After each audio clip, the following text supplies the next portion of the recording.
I learned my lesson last year. We gave you a hard time. Nothing wrong with Greece. We had a great time in Greece, but for my first Cooper River Bridge run, I've missed in the whole time I've been here. Not running every year, but at least covering it and be a part of it. But you represented. I ran a little bit in Greece. You did. And Irv set me up with a nice T-shirt. So. That's right. So we got to see you on race day in Greece wearing your Bridge Run T-shirt. Well, if you're running right now, you're running through some rain, no doubt about it. Let's take you over to Edisto Beach from Coots Bar and Grill. And this is an area that saw just a continuous stream, what we call training, of heavier rain showers moving in from the ocean. Estimates pretty close to, in some cases, 2.5 inches, maybe up to 3 inches there. Pockets of heavy rainfall still expected. I'll show you Viper radar in a moment, with some minor flooding possible. Fortunately, the tide is all the way in now downtown in Charleston Harbor, and we haven't seen a lot of heavy rain in downtown, so that was something we did not want to see. Rainfall threat still high through tomorrow, and then that threat does taper down as we get late tomorrow and into Friday.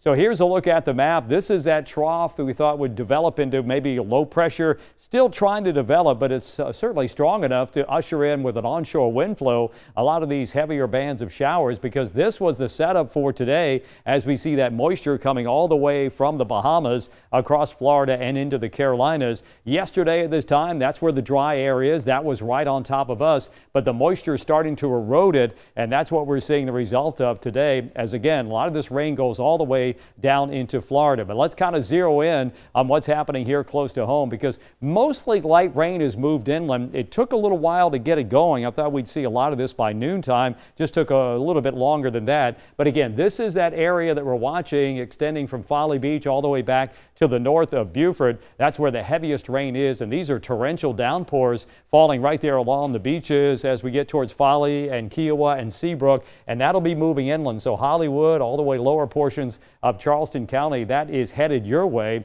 But I want to show you rainfall totals over the last 6 hours, and you can see this ribbon of very heavy rainfall. When you look at our legend there, you're talking 2 to 4 inches of rain in many locations. In fact, take a look at Vipercast as we show you that rain continuing to move onshore. Pockets of heavy rain from time to time, continuing into the overnight early on Thursday. We might get a bit of a break, but still we're not completely done with the rain on Thursday, as we'll see showers and thunderstorms continuing to form. So this is kind of the pattern we'll take with us through Thursday. Friday looks a little bit better. Mostly cloudy skies, showers, maybe a thunderstorm, 70 inland and 73 along the coast. Didn't get that warm today, only in the low 80s, and that's where we're going to be tomorrow. 82, showers and thunderstorms are likely. Then we taper that chance of rain down on Friday. Can't completely turn off the faucet. 89 on Friday. Then Saturday and Sunday, I know you see rain there, but that's going to be our typical scattered showers and thunderstorms, mainly in the afternoon as we heat things up into the low 90s on Saturday and Sunday.